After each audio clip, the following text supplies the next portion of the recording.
Bueno, muchas gracias a José Palacios, al director de la Escuela de Ingenieros aquí en Madrid, en la Universidad Politécnica. Vamos a hablar de nuevas técnicas genómicas y me van a acompañar en esta mesa dos personas. En primer lugar, Elena Sáenz, que es la directora de ANOVE. Por favor, Gracias, Elena. sí. Gracias. Y también me va a acompañar Julio Isidro Sánchez, que es profesor titular de la Universidad Politécnica de Madrid y además investigador del Centro de Biotecnología y Genómica de Plantas, aquí también en Madrid. Y nos debería acompañar también Noelia Ibáñez, de la Universidad Politécnica de Valencia, que por motivos obvios no está con nosotros, ¿no? Y aprovecho para mandarle un saludo y un abrazo no solamente a Noelia, sino a todos los compañeros y compañeras que lo están pasando mal. Más allá de las pérdidas humanas, que son absolutamente insubstituibles, tenéis que saber que el coordinador de vida de nuestra institución, del Consejo Superior de Investigaciones Científicas, ha perdido casa, coche y todo. La vida de toda su familia está bien, pero imaginaros por un momento lo que significa perderlo todo y empezar de nuevo. Y los campos experimentales del IBMCP, que es el centro que hay entre la UPV y el CSIC, también han quedado gravemente afectados. Por lo tanto, estamos hablando de algo que nos está afectando. Bueno, vamos a hablar aquí de nuevas técnicas genómicas, de nuevas tecnologías genómicas, que no deja de ser un eufemismo de algo que parece que nos dé miedo de utilizar, ¿no? De la edición genética de los seres vivos, ¿no? Tecnologías que nos permiten, con una precisión antes desconocida, llegar a modificar a voluntad los genomas de las especies que estamos cultivando para hacer lo que hacíamos siempre, lo que llevamos siglos haciendo y nos van a contar, para hacer las mejoras y la selección de las variedades más productivas, más adaptadas al medio ambiente, pero de una forma más directa, más rápida y más eficiente. Estamos hablando de técnicas de mejora que lo único que hacen es hacer los procedimientos más eficaces, más rápidos y que en definitiva vamos a tener que incorporar. Ni me planteo la disyuntiva de que Europa y España nos quedemos fuera. Para que nos entendamos, la situación en la cual estamos ahora es aquel coche que está yendo por la Nacional 2 o la Autovía 2, camino de Zaragoza, por el sentido contrario, y va diciendo, pero ¿cuántos coches que van en sentido contrario? Somos nosotros los que vamos en sentido contrario. Somos nosotros los que o surfeamos esta ola de innovación tecnológica o la ola va a pasar por encima de nosotros y vamos a perder otra vez la competitividad en estas innovaciones tecnológicas. ¿A qué nos referimos cuando hablamos de nuevas tecnologías genómicas? Nos referimos a estas herramientas cuyo nombre y cuya descripción original se da la situación de que vienen de España. Vienen de España. Francisco Juan Martínez Mojica, microbiólogo de la Universidad de Alicante, fue el que describió por vez primera y nombró a estas herramientas y les puso este acrónimo que está en boca de todo el mundo, que se llama CRISPR, que lo habéis oído hablar. Bueno, se trata de que no solamente lo hayáis oído hablar, sino se trata de que seamos capaces de implementarlo. Implementarlo no solamente a nivel académico, no solamente a nivel de los laboratorios, que esto ya lo estamos haciendo. Hay diferentes centros, como el que trabaja Julio y otros centros en España. En mi centro, que también tenemos un departamento de genética molecular de plantas, también se están utilizando estas tecnologías. Eso está claro, pero más allá de aprovechar estas herramientas para hacer desarrollos académicos, se trata de poder utilizarlos en la producción, poder utilizarlos como el resto de países que han decidido no regularlo como tecnologías de modificación genética, como tecnologías transgénicas, que es una palabra y una batalla casi perdida y que no deberíamos volver a perder, porque vamos a volver a perder el tren de la innovación. Permitidme que sea algo pesimista, porque quiero que seamos conscientes de lo que nos estamos jugando. Nos estamos jugando que en Córdoba, España, en el Instituto de Agricultura Sostenible, que pertenece al CSIC, un investigador como Francisco Barro, se proponga y consiga un trigo que tenga un nivel muy bajo de gliadinas, que como sabéis son los componentes del gluten, Y esto lo consiga gracias a las herramientas CRISPR. Y este trigo no se pueda cultivar con fines productivos en Europa en estos momentos, y que la patente CSIC que tiene este investigador acabe licenciada en empresas estadounidenses que van a cultivar este trigo, que van a producir las harinas correspondientes, que van a poder ser aprovechadas por las personas con celiaquía, con enfermedad celíaca, y que nos van a vender a Europa, nos van a vender los bollitos y las galletas finales, ¿no? Yo no solamente quiero comprar estos bollitos, yo quiero que Europa sea capaz de cultivar este trigo. Y esto es algo en lo cual pues Elena nos va a iluminar, porque Elena ha estado siguiendo de forma muy cercana cuál ha sido la evolución regulatoria de estos temas, ¿no? Hay un poquito de luz al final del túnel, parece que tenemos una propuesta de modificación de la directiva que aplica en estos casos, que es la 2001/18. 2001, estas herramientas de edición genética surgen a partir de un trabajo original pionero 2012 y empiezan a aplicarse a partir de 2013. Pero ¿alguien cree que podemos seguir aplicando una directiva de 2001 para tecnologías que nacieron en 2013? Parece claro que tenemos que actualizar esta regulación. Y en eso nos va la vida económica, nos va la vida de producción. Las diferentes variedades que son mejor adaptadas, que producen más, que permiten mayores niveles de sequía, que genéticamente las podemos describir, y esto nos lo va a contar muy bien Julio, pues tenemos que ser capaces de trasladar estas mutaciones, estas modificaciones genéticas a las variedades de producción. De nada sirve descubrir una variante que sea aprovechable productivamente en una variedad, por ejemplo, de tomates, si no somos capaces de una forma eficaz, trasladarlo al tomate de producción.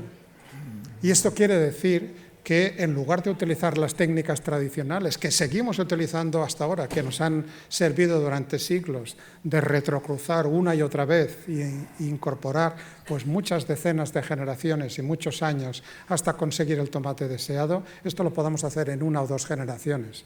¿Por qué? Porque sabemos cuál es el gen que tenemos que inactivar. Y estas herramientas CRISPR de edición genética, entre otras cosas, lo que nos permiten es inactivar los genes de precisión. ¿Sabéis que entre el tomate silvestre y el tomate de producción, por lo menos hay 6 genes inactivados, que implícitamente se fueron seleccionando a lo largo de los siglos de forma transparente a los agricultores, a partir de tamaño, a partir de sabor, a partir de color, etcétera? Se puede reproducir todos estos siglos de mejora en apenas 1 o 2 generaciones inactivando justamente estos 6 genes. Y esto es solamente un ejemplo de la potencialidad que tiene esta tecnología, que no podemos perder. No podemos quedarnos como uno de los pocos reductos en el mundo que no va a aplicar esta innovación tecnológica. Esto no solamente afecta a las plantas, sino también afecta a los animales, que todavía tienen un camino para recorrer un poco más largo, ¿no? De esto iba a hablarnos Noelia, y José Palacios me pidió que dijera unas palabras. En animales también tenemos la capacidad de incrementar, por ejemplo, la cantidad de carne por peso del animal. Se puede inactivar el gen de la miostatina. La miostatina es un regulador negativo de la proliferación muscular, regulador negativo. Si lo inactivamos, aumentamos la proliferación muscular. Hay determinadas razas de ovino, por ejemplo la raza Texel, que es una oveja muy musculosa de consumo en Latinoamérica y que tiene un acúmulo mayor de músculo precisamente porque tiene esta mutación. O la raza Blue, la raza azul en Bélgica de bovino, de vacas, que también tiene la misma mutación y también tiene un incremento de carne. O, por ejemplo, desarrollar cerdos que sean inmunes a la peste porcina africana, que es uno de los problemas tradicionales que hemos tenido en España y que nos han limitado la exportación de carne y de productos derivados del cerdo, precisamente por esto. Aprovechando, por ejemplo, que el cerdo salvaje, el facócero, que vive en África, facócero es el pumba del Rey León, facócero tiene la capacidad de resistir a ese virus de la peste porcina africana, y lo tiene porque tiene una serie de variantes en unos genes del sistema inmunitario que se pueden trasladar al cerdo doméstico. En el cerdo también se han introducido pues variantes que, por ejemplo, le permiten resistir al síndrome respiratorio reproductor, que es un síndrome que afecta a los lechones, no afecta a los humanos, pero que es un virus que entra a través de una determinada proteína, y esta proteína se puede inactivar precisamente con estas herramientas CRISPR. Las herramientas CRISPR las metemos todas dentro de un mismo cesto, pero en realidad son una diversidad de estrategias. Hablamos de herramientas CRISPR de primera, de segunda y de tercera generación. La primera generación, tal y como las describió Francis Mojica y como las reinventaron las dos investigadoras, Emmanuelle Charpentier y Jennifer Doudna, en 2012, y por ello recibieron el Premio Nobel de Química en octubre de 2020, están encaminadas a inactivar genes de una forma precisa, y esto es, digamos, la máxima aprovechamiento que hacemos de estas tecnologías. Luego tenemos un investigador que se llama David Liu, del Instituto Broad de Boston, que ha desarrollado la segunda y tercera generación, a la cual también pueden tener acceso tanto las diferentes variedades de plantas como razas de animales. La segunda generación son los editores de bases, que no progresan cortando la doble cadena del ADN, sino que progresan modificando químicamente los nucleótidos. Tenemos varios sabores de estos editores de bases. Tenemos aquellos que cambian una C por una T, o una A por una G, o una C por una G. Y esto nos permite ser precisos y sin generar una multiplicidad alélica que está asociada a las herramientas de primera generación. Las de segunda generación son mucho más precisas y ya se están empezando a utilizar también en plantas, esencialmente en el mundo académico, pero falta saltar al mundo productivo, a la economía real.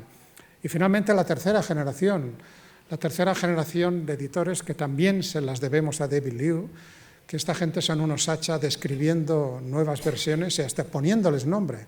Se llama los editores Prime. Prime en inglés tiene que ver con molde, pero tiene que ver con mejora, tiene que ver con plus. Todos conocemos una marca o una empresa de mensajería que si compramos la cosa Prime nos la traen al día siguiente a casa, con lo cual tú le pones Prime a un concepto y ya sabes que esto es lo bueno y mejor, el rien ne va plus.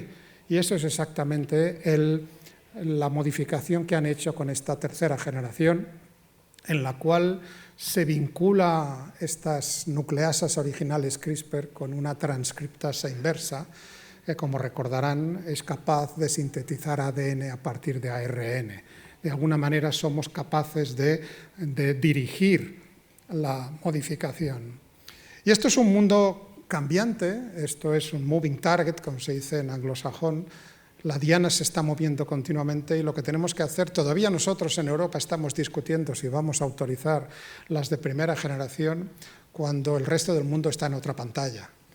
En otra pantalla están ya aplicando la segunda, la tercera generación y están explorando unas nuevas herramientas que también vienen de las bacterias, como todas las anteriores. Las bacterias hay que recordar que llevan miles de millones de años en la Tierra y han tenido tiempo de explorar un montón de diferentes estrategias.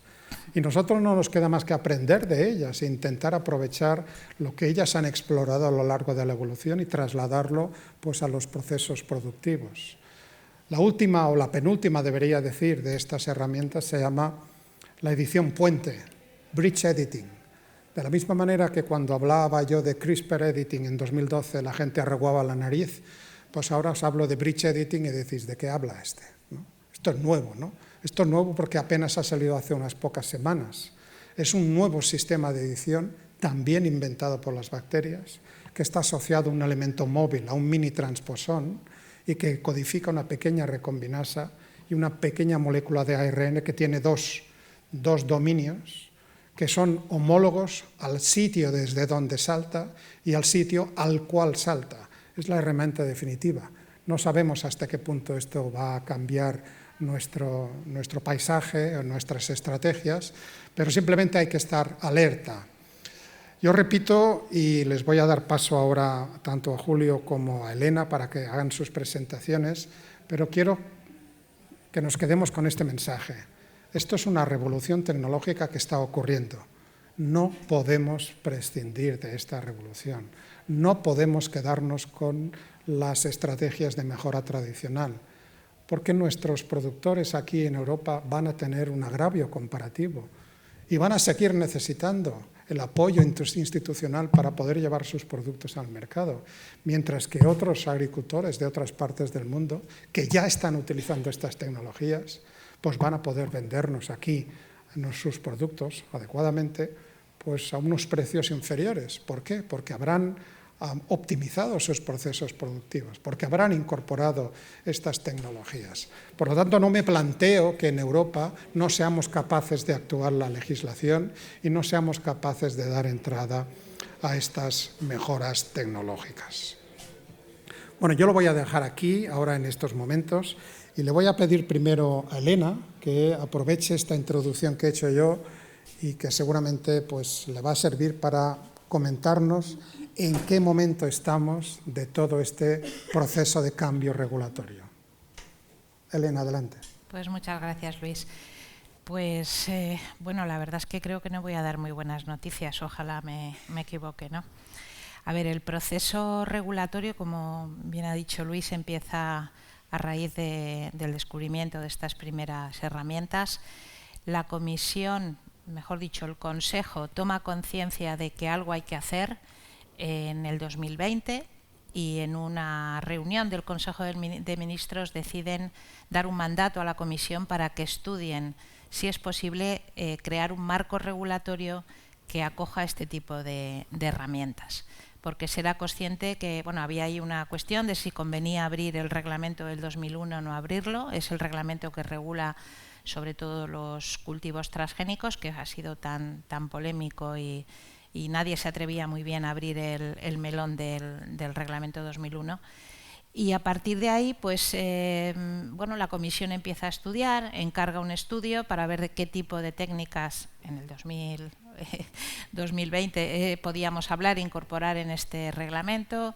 Se hace un informe y finalmente, después de más de 2 años, porque al final la propuesta de reglamento se presenta me parece que el 31 de junio, el 30 de junio del 2023, justo cuando iniciaba la presidencia española.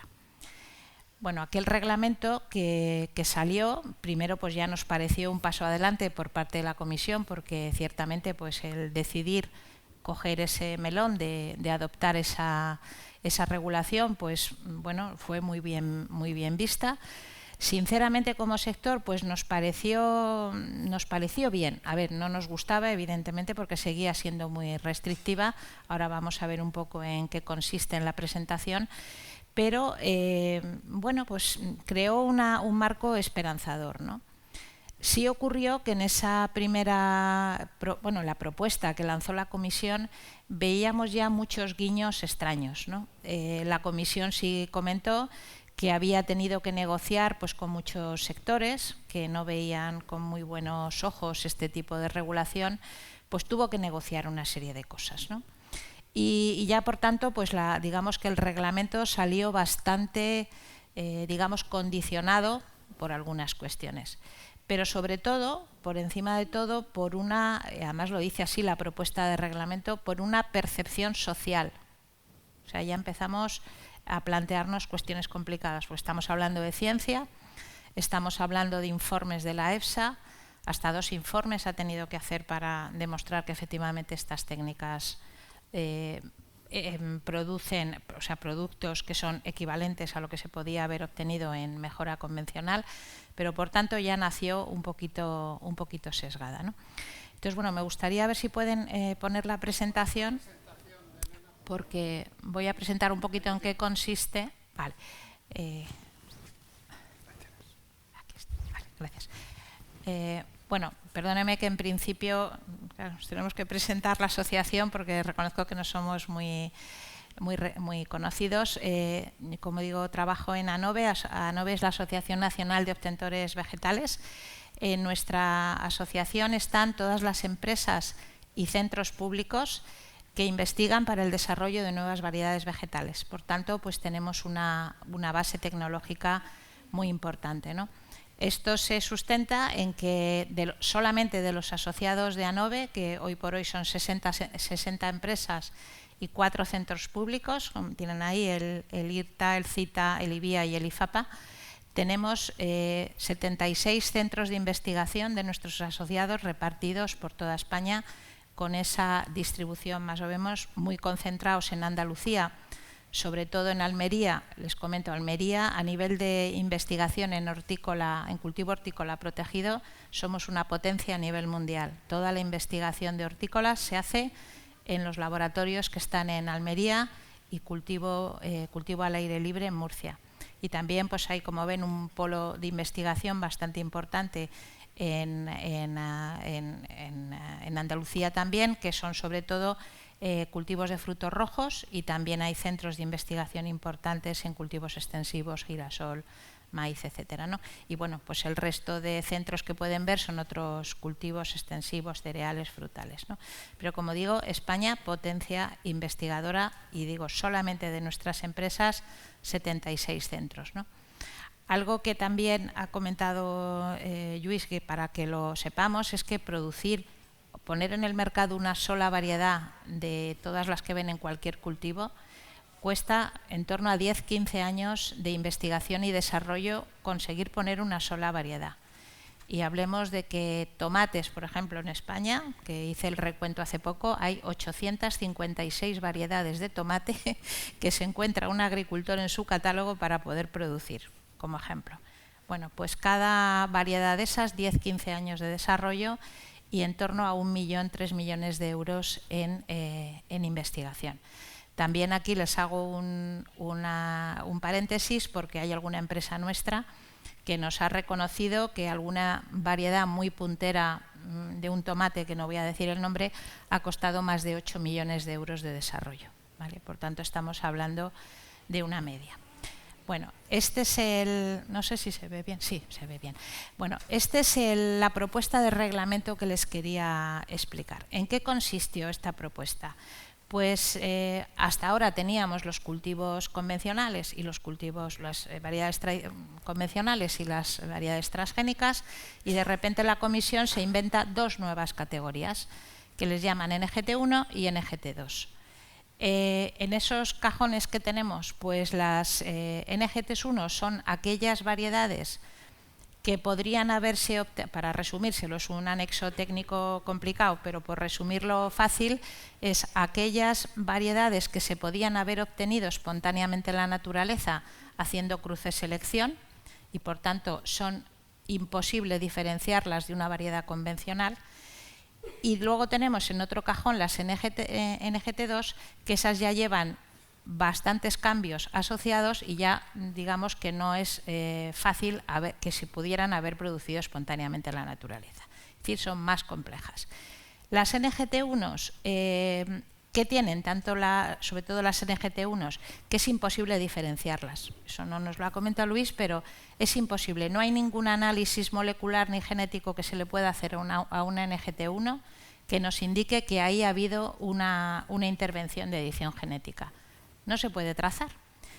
Por tanto, también pensemos que todo lo que se está produciendo fuera de la Unión Europea, que ya se está utilizando, es imposible trazarlo y estará entrando normalmente pues en los mercados a medida que vayan poniéndose en mercado esas variedades. No se pueden trazar.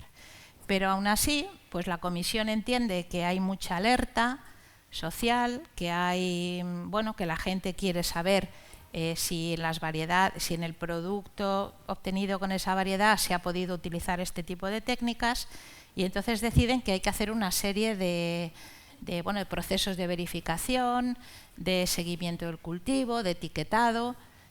Bueno, pues ahí se empiezan a poner, digamos, trabas, o sea, que no se entiende, porque si es asimilable a una variedad convencional, ¿por qué tenemos que trazar? ¿Por qué tenemos que establecer procesos de verificación? Bueno, pues ya empezamos mal, ¿no?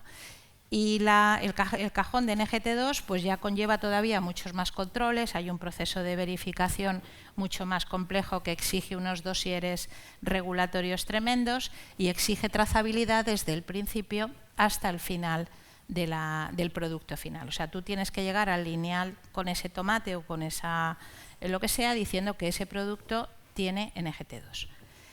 Por tanto, Desde el punto de vista del sector, dijimos, bueno, pues de entrada ya de las NGT2 nos olvidamos, porque es imposible. Si no hemos sido capaces de poner en el mercado más que un solo evento transgénico, que es el MON 810, pues no vamos a ser capaces por el coste que tiene poner un NGT2.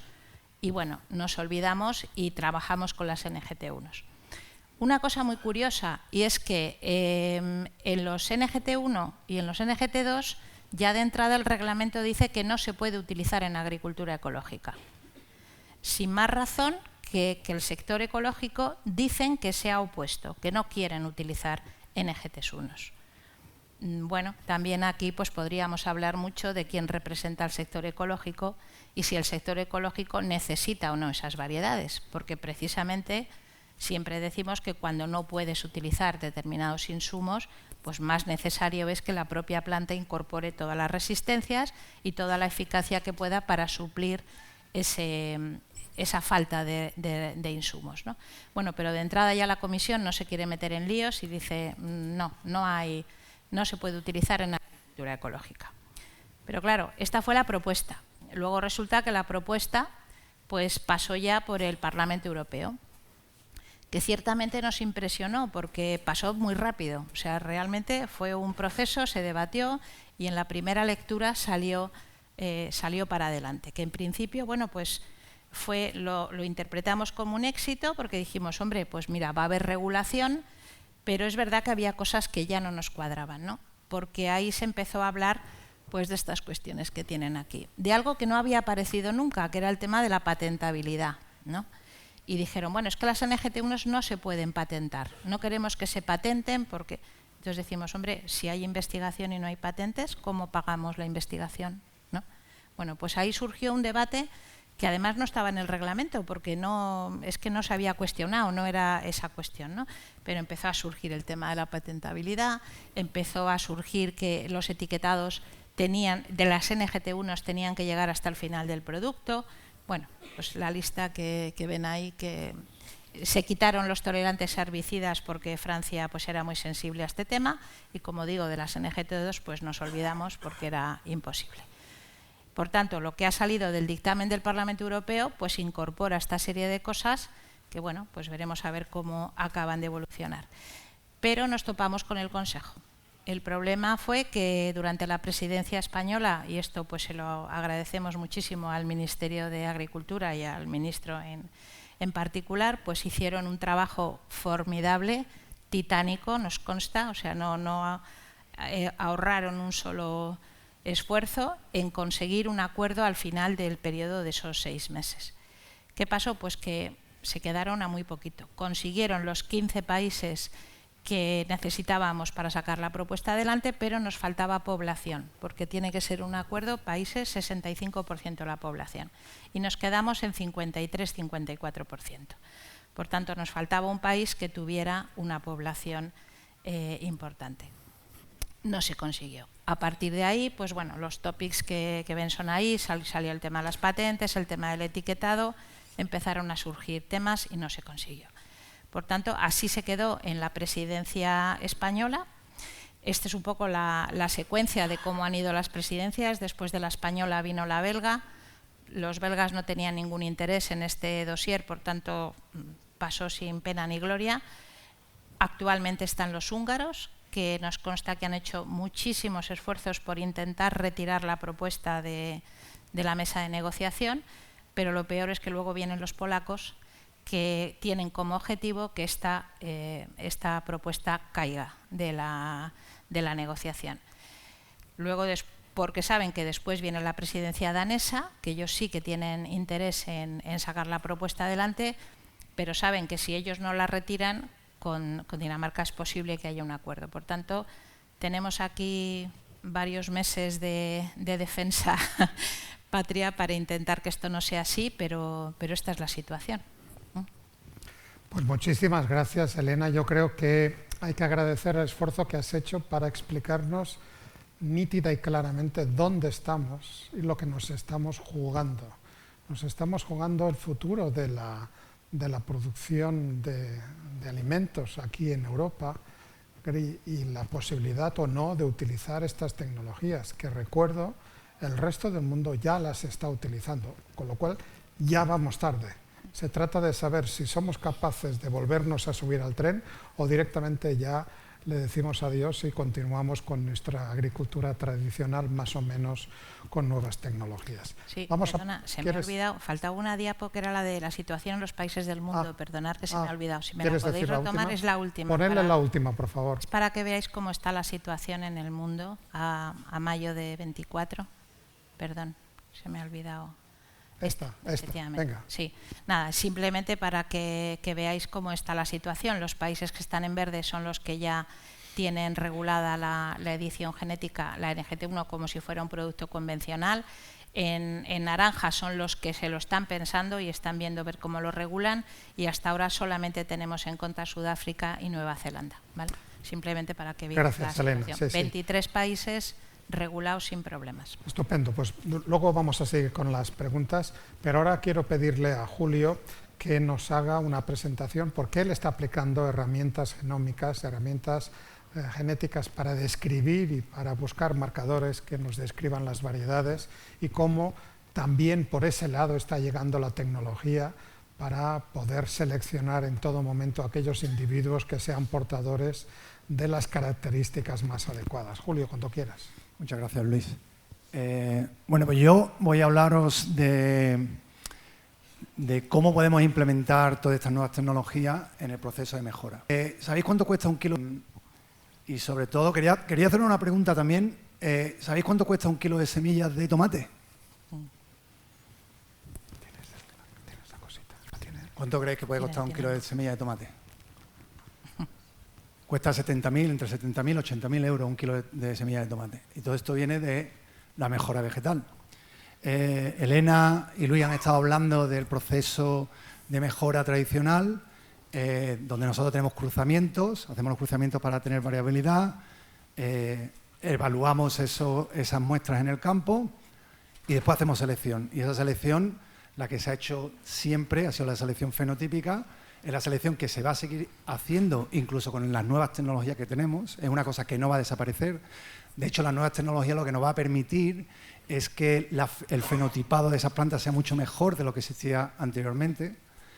Y ahí veis que en ese proceso, que es un proceso cíclico, que como ha dicho Elena, tarda entre 10 y 15 años y cuesta entre 1 y 3 millones de euros para tener una sola variedad, hay una ecuación, que es la ecuación del mejorador, y en esa fórmula, que no voy a hablar mucho de ella, solo de una cosa, de un factor que es el tiempo, y de manera que si se mejora ese tiempo, es decir, si se reduce el tiempo en la que tú puedes liberar una nueva variedad, esa respuesta a la selección se dobla. Y nosotros, la selección fenotípica tiene más de 10.000 años, y en el año 85 con la PCR empezaron los marcadores moleculares. Y los marcadores moleculares han estado usándose bastante y se van a seguir usando, y se van usando porque una cosa muy mala que tiene el fenotipado es que cuando tú seleccionas la planta, pues también estás capturando el ambiente. Y lo suyo sería que el fenotipado estuviera correlacionado enteramente con el genotipo. Cuando utilizamos marcadores moleculares, en lo que se llama selección asistida por marcadores, en lo que se llama selección asistida por marcadores, que es la primera, aquí tenéis una gráfica donde yo pongo en la parte de arriba el genoma, un carácter de interés que está con un poquito de genoma, y después una banderita que son los marcadores moleculares. Cuando utilizamos la selección asistida por marcadores, el problema que tenemos es que la mayoría de los caracteres que dependen, la mayoría de los caracteres tienen una función genotípica que depende de muchos genes. Entonces, la utilización de pocos marcadores no va a capturar toda la varianza que tenemos en el genoma. A partir del 2007, sobre todo, con la introducción de la nueva generación de genómica, lo que nos permitió en la parte de abajo y es tener muchísimos marcadores a lo largo de todo el genoma que nos va a hacer capturar el efecto que tengan esos genes cuando vamos a hacer selección. Y esto lo que nos ha permitido básicamente es reducir el tiempo en la que podemos seleccionar las variedades. Porque ahora no nos va a hacer falta poner las variedades en campo, podemos hacer la selección sin poner las plantas en campo. Podemos hacer una predicción genotípica de cómo será el fenotipo de esa planta sin tener que ponerla en el campo. ¿Y cómo hacemos eso? Pues se hace con el aprendizaje automático, el Machine Learning, que seguro que habéis escuchado, en donde lo que nosotros hacemos es, ahí tenemos en verde un grupo de individuos que no tenemos el fenotipado y queremos predecir cuál será el fenotipado. Y para eso lo que se hace es el genotipado de esas plantas. Se genotipa las plantas que queremos predecir y a su vez tenemos un grupo de entrenamiento que va a tener, que es el que veis en rojo, que es el que tiene pues toda la información. Tenemos información fenotípica e información genotípica.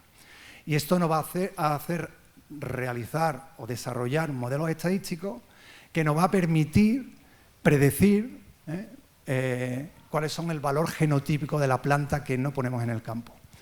Y esto es una característica muy, muy importante, proceso de mejora. Aquí lo tenéis un poquito en otro gráfico, donde tenemos el genotipado.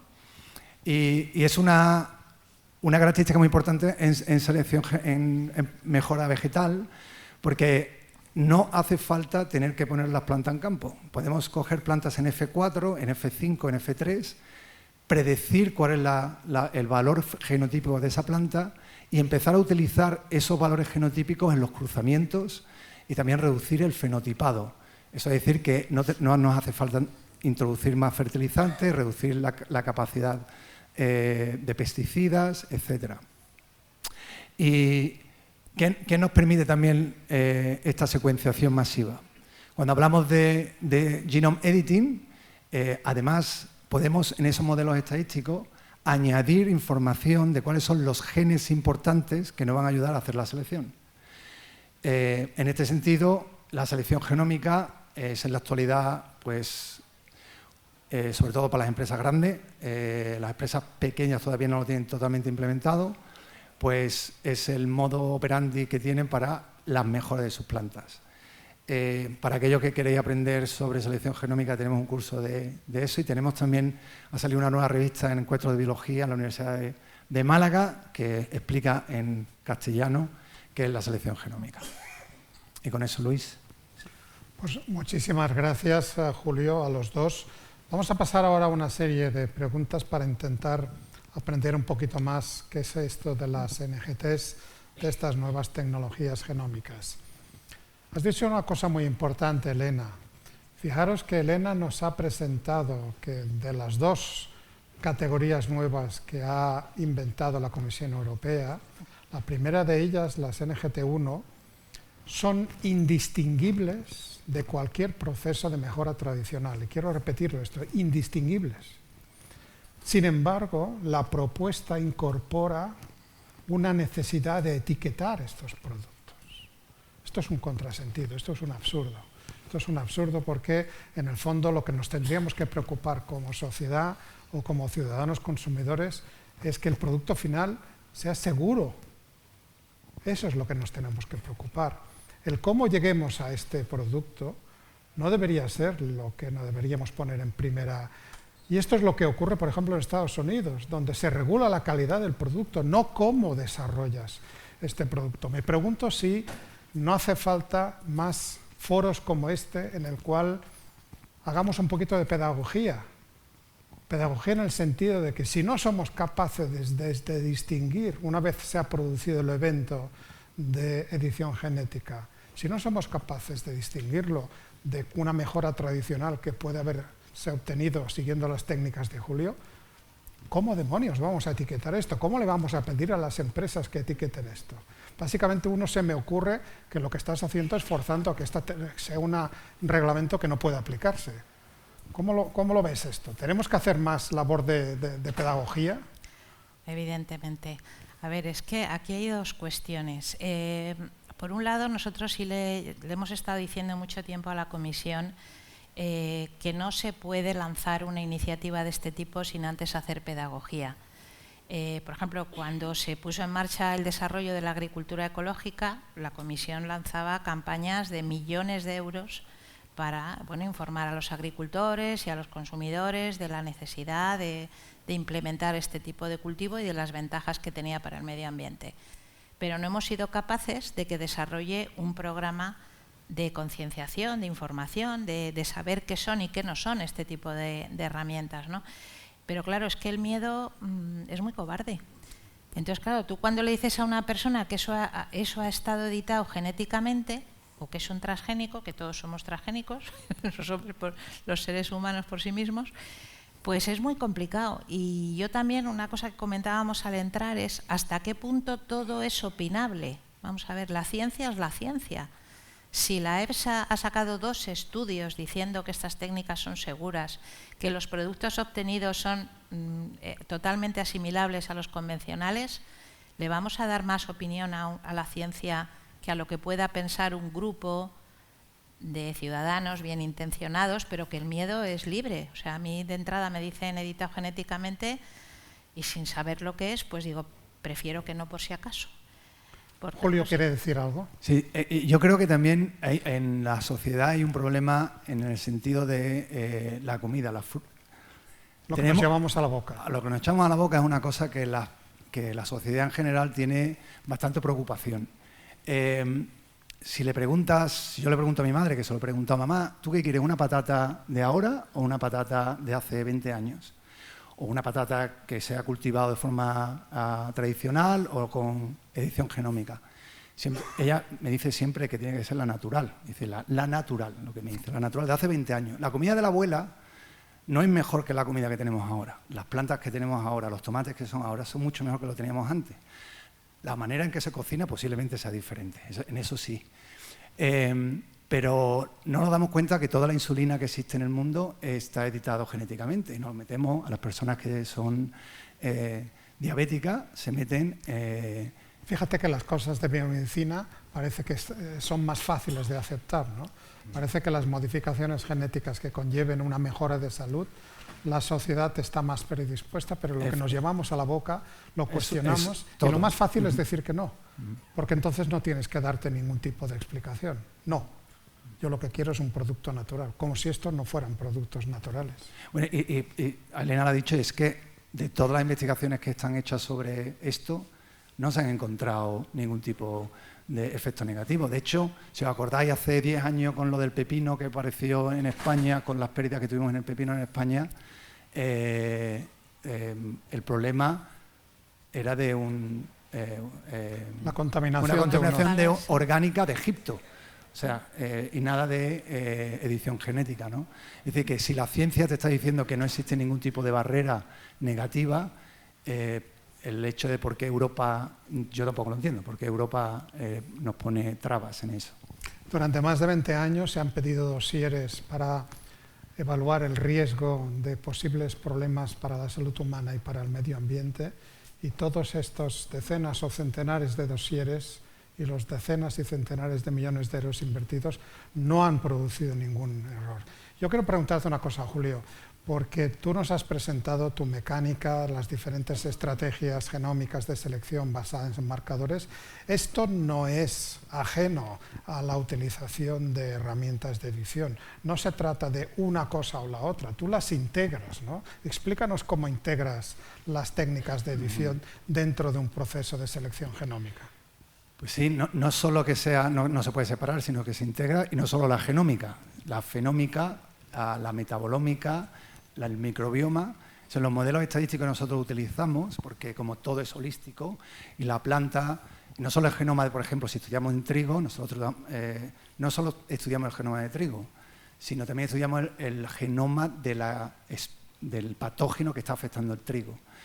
Pero en la selección que nosotros hacemos, en el caso de los NGT, lo que utilizamos es, en los modelos estadísticos, darle mucho más valor a esos genes que queremos modificar, para que cuando se haga la selección de las variedades, ese efecto lo tengan más en cuenta en el modelo estadístico. Pero sí, nosotros integramos todo tipo de datos, porque esto, el ambiente, o sea, todo, en Variomics, Proteomics, todo tipo, no es una cosa independiente del genoma. Elena, ¿tú no crees que deberíamos intentar utilizar ejemplos para que la gente lo entienda de una forma directa. Yo cuando hablo en diferentes foros de lo que ha conseguido Francisco Barro en Córdoba, pensad que el trigo es hexaploide. El trigo tiene 6 copias de cada uno de los genes. Hay decenas de copias de genes de las gliadinas por el genoma, y conseguir reducir casi hasta cantidades insignificantes de gluten en esas harinas de trigo es algo que lo han intentado muchos laboratorios y casi nadie lo ha conseguido. Lo que se ha conseguido aquí en Córdoba, en España. Y a mí me parece esto impresionante, que no podamos aprovechar esta innovación y que esta innovación no se vaya a aprovechar.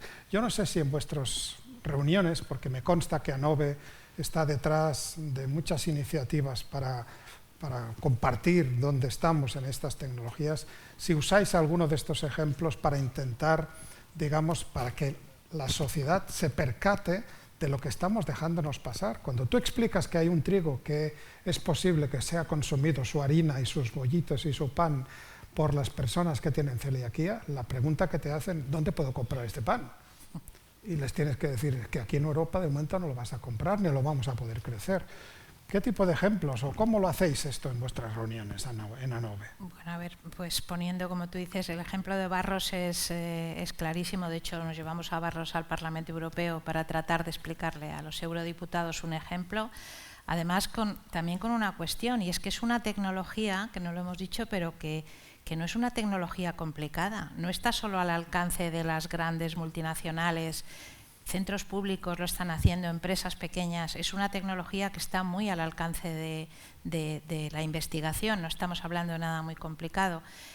Bueno, ahí tenemos ejemplos que ya se están comercializando. Tenemos, por ejemplo, no en Europa, tenemos el tomate GABA, que es un tomate que tiene bueno, pues que previene los problemas cardiovasculares. Se está ya comercializando en Japón. Además, no tengo seguro si es un bulo o no, pero me dice que se venden en farmacias, no lo sé. Pero es un tomate que se comercializa específicamente para eso.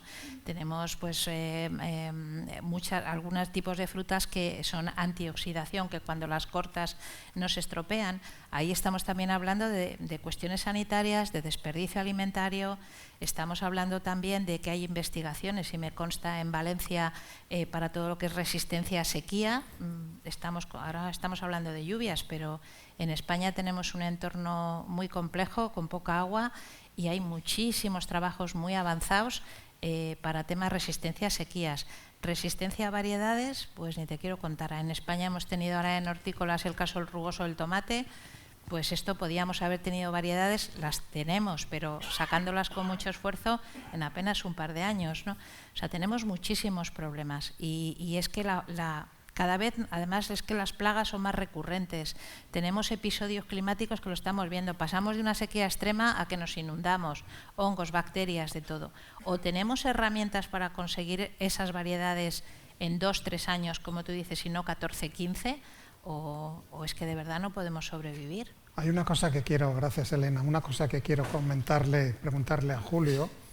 Pensad que quienes se oponen a estas tecnologías están muy bien organizados y preparan unos dosieres estupendos y llegan a los europarlamentarios y están en todo su derecho de hacerlo. Yo no voy a discutir esto, pero lo que nos tenemos que preguntar es qué hacemos desde la comunidad investigadora, ¿no?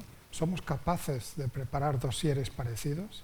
Porque en definitiva lo que le pedimos a un representante nuestro que elegimos en el Parlamento Europeo no es que vote lo que nosotros queremos, sino que cuando tenga que votar base su voto en las evidencias científicas. Y lo que le tenemos que proveer a estos parlamentarios es de estas evidencias científicas. ¿Tú crees que hacemos lo suficiente, Julio?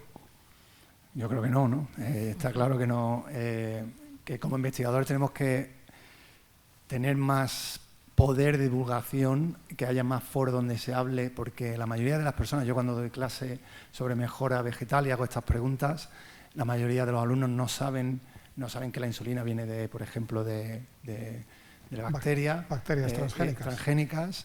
Entonces es una labor que tenemos que mejorar sin duda dentro de la comunidad científica, porque la mayoría es que yo creo que si educamos a la sociedad sobre la producción de plantas y las nuevas tecnologías, Y sobre todo la gente joven sí es verdad que es mucho mejor, está mejor prone para la introducción de estas tecnologías. Las personas un poquito con cierta edad tienen siempre una reticencia, pero la gente joven suele tener una buena perspectiva ante las nuevas tecnologías. Pero sí hay que hacer mucho más labor de divulgación. Hay que más trabajo. Yo no sé si en ANOVE también tenéis contacto con el Reino Unido. Sabéis todos los problemas asociados al Brexit que ha pasado en Reino Unido, pero hay una de las situaciones en las cuales han salido ganando. Ellos se han salido de la regulación europea y precisamente en el Reino Unido, si hablamos con nuestros colegas, ellos ya tienen la capacidad de utilizar estas tecnologías. No están sometidas a regulación como el resto de la Unión Europea. Y esto no solamente en plantas, sino que han ido un paso más allá y ya están regulando el uso de estas tecnologías en animales. Que este es un melón que todavía ni tan siquiera hemos abierto en Europa. Fijaos lo que nos ha contado Elena, que estamos supuestamente discutiendo la aplicación de estas nuevas tecnologías, supuestamente en todos los seres vivos, pero está esto discutiéndose esencialmente en plantas, ¿no? En algún momento tendremos que cuestionarnos cuándo vamos a poder aplicar, ¿no? Cuándo vamos a poder desarrollar, por ejemplo, razas de vacas que sean resistentes a mastitis, que es un problema fundamental en la producción de leche, ¿no? O resistentes a tuberculosis, del Mycobacterium tuberculosum, que es el que genera esas tuberculosis en las vacas, etcétera, ¿no? Yo no sé si habéis tenido ocasión de compartir este tipo de situaciones con países que hasta no hace tanto estaban dentro de Europa, pero que ahora vuelan de forma independiente. Sí, nosotros participamos en la asociación europea nuestra y los compañeros de Inglaterra pues sí nos han tenido al corriente de esto y efectivamente ahí nos da mucha envidia, ¿no? Y además ya lo avisaron, o sea que ellos en todos los temas de avances tecnológicos iban a ir por libre. Y bueno, pues esto es algo que a muy pocos metros lo tenemos ahí. Ellos lo tienen regulado ya como si fuera un convencional, basándose en la seguridad del producto obtenido, que es como estamos diciendo que se debería de hacer, ¿no? A ver, en Europa el problema que tenemos es el que lo comentábamos antes, es también el modelo que nos hemos dado a la hora de tomar decisiones, ¿no? Independientemente de lo que os decía antes de lo que son cuestiones científicas o de lo que no, tenemos que tener en cuenta que Europa ha crecido hacia una serie de países que tienen una sensibilidad muy distinta al bloque inicial de la Unión Europea. Y se está viendo ahora, si analizamos los votos y las posiciones de los países, estamos viendo que hay un bloque de los países de la antigua Unión Europea que son defensores y promotores de este tipo de técnicas, pero si habéis visto el mapa de antes, todos los países rojos, en rojo en el mapa, son los que están más al este. Son países pues, con una agricultura mucho más atrasada, con un sector productor menos organizado, que ciertamente pues, no acaban de entender porque piensan que se pueden, algo totalmente erróneo. Ellos dicen que el tener estas herramientas les puede suponer un freno a la exportación de sus productos. Y por más que les decimos, pero ¿cómo va a suponer un freno si son indetectables? Si no hay forma de trazarlos. No hay, y además consumen OGMs, o sea, no se entiende. Pero es ese debate, ¿no? El modelo agrícola de los países más desarrollados con el de la última jornada que ha entrado de los países más del este de Europa, ¿no? Bueno, muy bien, nos quedan 5 minutos y lo que les voy a pedir tanto a Julio como a Elena en este orden, Julio, tú empiezas, es que en 2 minutos nos resumas cuál es el mensaje que nos quieres traer para esta audiencia. Bueno, pues mi mensaje sería que las nuevas tecnologías aplicadas a la mejora son actuales, no es una cosa pasada, van a seguir creciendo. Tenemos que ser competitivos y para ser competitivos no podemos dejar las nuevas tecnologías atrás y debemos todos, a nuestra manera, incentivar el hecho de que estas nuevas tecnologías pueden ser aplicadas de manera global en España y en Europa. Muy bien. Elena, tu mensaje. Bueno, pues yo el mensaje que lanzaría es que es una irresponsabilidad que Europa no adopte este tipo de herramientas, porque tenemos que pensar que en el entorno que tenemos ahora agroclimático y también de continuos conflictos geopolíticos donde nos están surgiendo dificultades en el mercado, si queremos conseguir acompañar el incremento de la producción de alimentos con el incremento de la población y con los retos que tenemos, necesitamos acelerar el proceso genético un 60%. Lo tenemos en un estudio que está publicado en nuestra web por si lo quieren ver, ¿no? Sin estas tecnologías es imposible que consigamos acelerar ese proceso genético y, por tanto, pues, bueno, podemos llegar a tener problemas de abastecimiento a la población en un futuro próximo. Por tanto, nos parece que es una irresponsabilidad el no adoptar este tipo de herramientas. Gracias, Elena. Has introducido un elemento que voy a utilizar para cerrar esta mesa, que es la ética. ¿Cuál es el coste moral que tenemos que aceptar como sociedad de no incorporar estas tecnologías? Preguntémonoslo. ¿Cuál es el coste de no sumarnos a estas tecnologías? En otras situaciones, en inteligencia artificial, en fabricación de coches, en otro tipo de industrias, ni nos cuestionamos que no tengamos que incorporar las innovaciones. Parece que somos refractarios a la incorporación de estas innovaciones y parece que estas innovaciones tecnológicas estén asociados a algo malo que nos tiene que ocurrir, ¿no? Es necesaria mucha pedagogía, son necesarios muchos foros como este en diferentes. Yo y seguro que Julio y Elena también lo hacen, pues yo acudo muchas veces a institutos de educación secundaria, primero y segundo de bachillerato. Son los ciudadanos del mañana. Estas son las personas que pueden recibir la información y que todavía no han sido, de alguna manera, no han leído o no han estado expuestas a otro tipo de argumentos y que no pretendo convencerlos, pretendo dotarles del espíritu crítico, pretendo dotarles de conocimiento, pretendo dotarles de que sean capaces por sí mismos de decidir que estamos hablando de tecnologías que nos vienen para ayudar, vienen a ayudar al sector agricultor y al sector ganadero, porque está claro que tenemos que adaptarnos a estos cambios climáticos que van a ser cada vez más constantes, está claro que tenemos que aumentar la producción de alimentos, está claro que estamos llegando a tener un porcentaje de tierra cultivable que está llegando a los límites, con lo cual tenemos la tierra que tenemos y tenemos que aprovecharla al máximo. Y algunas de estas tierras van a estar en zonas de secano, con lo cual aquellas variedades que estén más adaptadas a crecer en secano o aquella investigación básica de los centros como el que trabaja Julio, que nos lleve a determinar genes que nos permitan tener variedades más adaptadas a secano, incorporemos estas mejoras genéticas en nuestras variedades y no tengamos que esperar pues generaciones y generaciones, 10, 15 años para generar estas nuevas variedades, sino que las podamos generar mucho más rápidamente. Además, el mensaje final es que si no lo hacemos, otros lo van a hacer por nosotros. Muchas gracias, Elena, y muchas gracias, Julio. Gracias a todos.